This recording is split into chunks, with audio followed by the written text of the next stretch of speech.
বন্ধুরা, মাত্র ১ কাপ সুজি দিয়ে তৈরি করে নাও দুর্দান্ত চমৎকার এই রেসিপিটি। বাড়িতে হঠাৎ করে অতিথি আসলে অথবা কিছু ভালো খেতে ইচ্ছা করলে ঝট করে বানিয়ে নিতে পারো সুজি দিয়ে এই রেসিপিটা।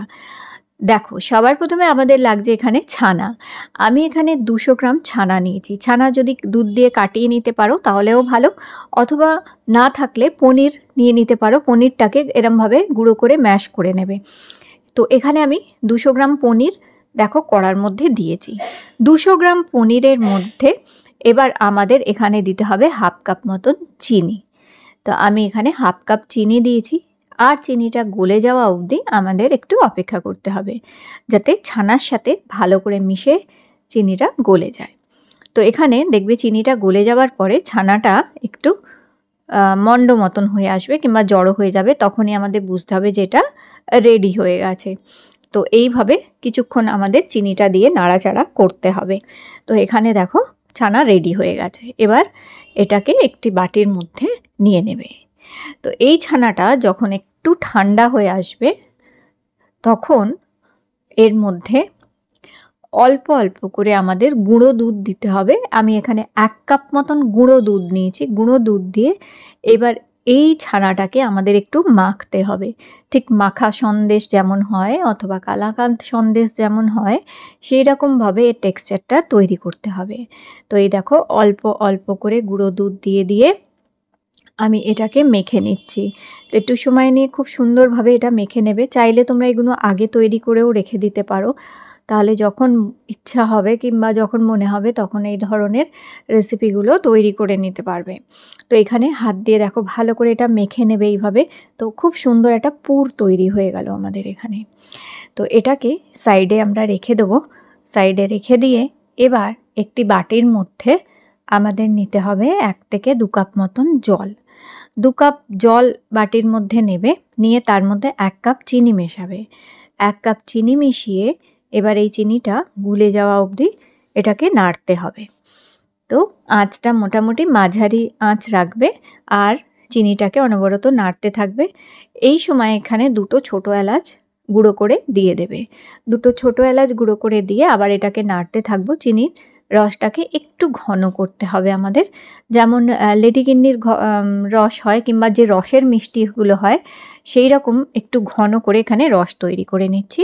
আচ্ছা, এই সময় আমি এখানে একটুখানি কেসার অথবা স্যাফরন যেটা হয় সেটা আমি ২-৪টে ডান্ডি এর মধ্যে দিলাম, তাতে এর রঙটাও খুব সুন্দর হয়ে যাবে আর একটা খুব সুন্দর কেসারের ফ্লেভার আসবে।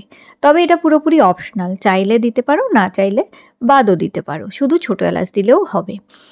তো এইখানে কিছুক্ষণ ফুটিয়ে আমি একটু ঘন করে চিনির রস তৈরি করে নিচ্ছি। তো মোটামুটি কিছুক্ষণ ফোটালেই দেখো চিনির রসটা এই রকম একটা চিনির রস তৈরি করে নিতে হবে আমাদের। তো চিনির রসটা রেডি হয়ে গেছে। এবার এটা আমরা সাইডে সরিয়ে রেখে দেবো। দিয়ে যেই কড়াটার মধ্যে আমরা ছানা তৈরি করেছিলাম, ছানার মণ্ডটা বানিয়েছিলাম, সেই কড়ার মধ্যেই আমি ১ গ্লাস জল দিয়েছি। ১ গ্লাস মানে ২০০ ml মতন জল দিয়েছি। ২০০ ml জল দিয়ে ১ কাপ সুজি দিয়েছি এখানে। ২০০ ml জলের মধ্যে প্রায় ১০০ থেকে ১৫০ গ্রাম মতন সুজি আমি এখানে দিয়ে দিয়েছি। আর দিচ্ছি সামান্য একটুখানি নুন। এই সুজি আর নুনটা দিয়ে এবার এটাকে ভালো করে মিশিয়ে নিতে হবে। ভালো করে মিশিয়ে নিয়ে হালকা আঁচে কিংবা আস্তে আঁচে এটাকে একটু অনবরত নাড়তে থাকতে হবে, যাতে সুজিটা খুব ভালো মতন সেদ্ধ হয়ে যাক আর সফট হয়ে যাক। তো এখানে দেখো নাড়তে থাকবো, তাতে কি হবে সুজিটাও সেদ্ধ হবে আর তার সাথে একটা মণ্ড মতন তৈরি হবে। তো এখানে আস্তে আস্তে এটাকে নাড়তে থাকবে। তো এইভাবে নাড়তে নাড়তে দেখো সুজিটা অলমোস্ট একটা মণ্ড মতন তৈরি হয়ে এসছে। যখন দেখবে সুজি এরকম জড়ো হয়ে যাচ্ছে ঠিক তখন আমরা গ্যাস অফ করে দেবো। গ্যাস অফ করে দিয়ে এই সুজিটা একটু ঠান্ডা হওয়া অবধি অপেক্ষা করতে হবে। যখন একটু ঠান্ডা হয়ে যাবে এই সুজিটা, তখন আমরা এটাকে একটা প্লেটের মধ্যে বার করে নেব। প্লেটের মধ্যে নিয়ে তারপরে এটাকে হাত দিয়ে একটু মাখতে হবে। একটু কিছুক্ষণ মাখলেই দেখবে সুজিটা খুব সুন্দর একটা সফট ডো তৈরি হয়ে যাবে এটা দিয়ে। তো দেখো এখানে সুজিটার খুব সুন্দর একটা ডো তৈরি হয়ে গেছে। এবার আমরা এই সুজির থেকে ছোট ছোট করে এরকম লেচি তৈরি করে নেব। ঠিক লুচি যেমন তৈরি করি আমরা, লুচির সাইজের যে লেচি হয় সেরকমভাবে লেচি কেটে নিয়ে হাতে একটুখানি তেল অথবা ঘি কিছু একটু লাগিয়ে নেবে, নিয়ে তারপরে আমাদের এরকম সুজির এরকম ছোট ছোট লুচির মতন তৈরি করতে হবে। চাইলে তোমরা চাকি বেলুন দিয়ে বেলেও নিতে পারো, আর চাইলে হাত দিয়েও এরকম বাটি তৈরি করে নিতে পারো। তো যেমন ইচ্ছা সেইভাবে তোমরা, যেমন তোমাদের সুবিধা হবে সেরকমভাবে করে নিতে পারো। আমি হাত দিয়েই করে নিচ্ছি। এরকম ছোট লুচির মতন বেলে মাঝখানে যে পুরটা আমরা তৈরি করেছিলাম পনির, ছানা আর দুধ দিয়ে, সেই পুরটা দেবে। আর এইরকমভাবে আমাদের মুড়ে নিতে হবে সুজির এই ছোট্ট লুচিটা।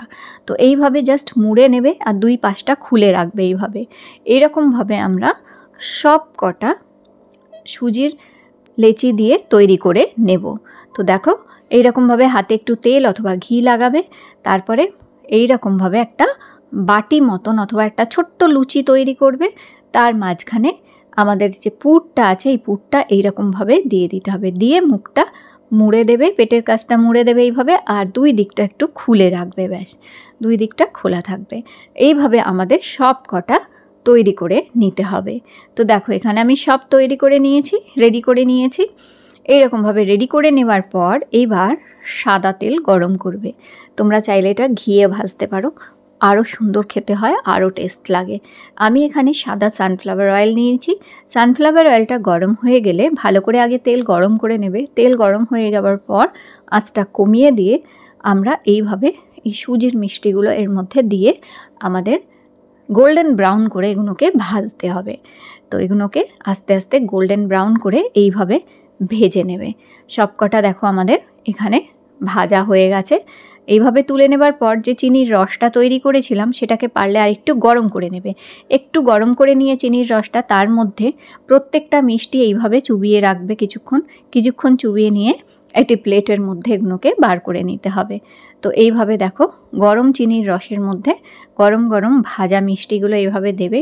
কিছুক্ষণ রাখার পরে এগুলোকে একটি প্লেটের মধ্যে তুলে নিতে হবে। তো এইভাবে প্রত্যেকটা মিষ্টিকে আমি এই রসের মধ্যে দিয়ে এইভাবে একটা একটা করে প্লেটের মধ্যে দিয়ে নেবো। চাইলে তোমরা ওপর থেকে একটু রস প্লেটের মধ্যেও দিয়ে দিতে পারো, কারণ যতটা বেশি রস থাকবে ততটা বেশি রস এই মিষ্টিটা টানবে। তাতে কি হবে, মিষ্টিগুলো খুবই টেস্টি আর খুবই সফট হয়ে যাবে।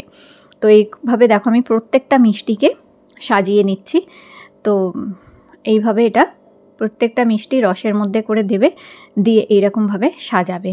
দেখো সব কটা সাজানো হয়ে গেছে। ওপর থেকে আমি আবার একটু রস এখানে দিয়ে দিচ্ছি, যাতে মিষ্টিগুলোর ভেতর আরও ভালো করে এই রসটা চলে যাবে। এবার আমাদের একটু ক্ষীর তৈরি করতে হবে। ক্ষীর তৈরি করার জন্য আমি এখানে দেখো দুধ নিয়েছি, দুধটা গ্যাসে বসিয়ে নেবে। এবার দেখো এখানে 1 বড় চামচ মতন আটা নিয়েছি। আটার মধ্যে আমি একটু এই দুধ মিশিয়ে নিচ্ছি। আটার মধ্যে দুধটা 2-3 চামচ মিশিয়ে আটাটা ভালো করে আমাদের গুলে নিতে হবে। তো এই আটাটা খুব ভালো করে গুলে নেবে আগে। এইভাবে দেখো আটাটা এইভাবে খুব ভালো করে আগে মিক্স করে নেবে, সুন্দরভাবে একটা স্মুথ ব্যাটার তৈরি করে এবার এই গোলা আটাটা আমরা এই দুধের মধ্যে দিয়ে দেবো। তাহলে একটা খুব সুন্দর ক্ষীরের মতন তৈরি হয়ে যাবে এটা। তো এইভাবে দুধের মধ্যে এই আটাটা দিয়ে এবার আস্তে আস্তে আমাদের একটু ফোটাতে হবে দুধটা ফুটলে এটা ঘন হতে থাকবে। আর এই দেখো কতটা সুন্দর ঘন দুধ তৈরি হয়ে গেছে এখানে। এইবার যে বাকি চিনির রসটা ছিল সেটা আমি এর মধ্যে দেখো মিশিয়ে দিচ্ছি, কারণ এই চিনির রসের মধ্যে স্যাফরনও রয়েছে, এলাচও রয়েছে, চিনি সবই আছে। তাই এতে কি হবে, ক্ষীরটা মিষ্টিও হবে, ক্ষীরের মধ্যে সুন্দর একটা কালারও আসবে, আবার গন্ধও চলে আসবে। তো এই বাকি চিনির রসটাই আমি এর মধ্যে মিশিয়ে দিয়েছি। যদি তোমাদের কাছে বাকি চিনির রস যদি না বাঁচে তাহলে সেই ক্ষেত্রে তোমরা একটু চিনি এর মধ্যে দিয়ে দিতে পারো আলাদা করে, আর একটু স্যাফরন আর ছোটো এলাচও দিয়ে দিতে পারো। তবে চেষ্টা করবে একটু বেশি করেই চিনির রস তৈরি করে নিয়ে এইভাবে ক্ষীর তৈরি করে নেবে। দেখো ক্ষীরটা এখানে রেডি হয়ে গেছে। তো এই ক্ষীর ওপর থেকে এই মিষ্টির মধ্যে ছড়িয়ে দেবে এইভাবে ওপর থেকে। এটা দুর্দান্ত লাগবে খেতে, যেমন দেখতেও সুন্দর লাগে, আর সত্যি বন্ধুরা এটা খেতেও কিন্তু খুব সুন্দর হয়েছিল, খুব ভালো হয়েছিল। তো এইভাবে ঝটপট সুজি আর দুধ দিয়ে তৈরি করে নিতে পারো দারুণ সুন্দর একটা মিষ্টির রেসিপি। বাড়িতে গেস্ট আসলে দিতে পারো, অথবা নিজেদের যখন খেতে ইচ্ছা করবে, বাচ্চারা যখন কিছু মিষ্টি খেতে চায় তখন বাচ্চাদেরও তৈরি করে দিতে পারো। তো আজকের রেসিপিটি ভালো লেগে থাকলে লাইক দিও, চ্যানেলটি সাবস্ক্রাইব করে রেখো। আবার দেখা হবে নতুন রেসিপি।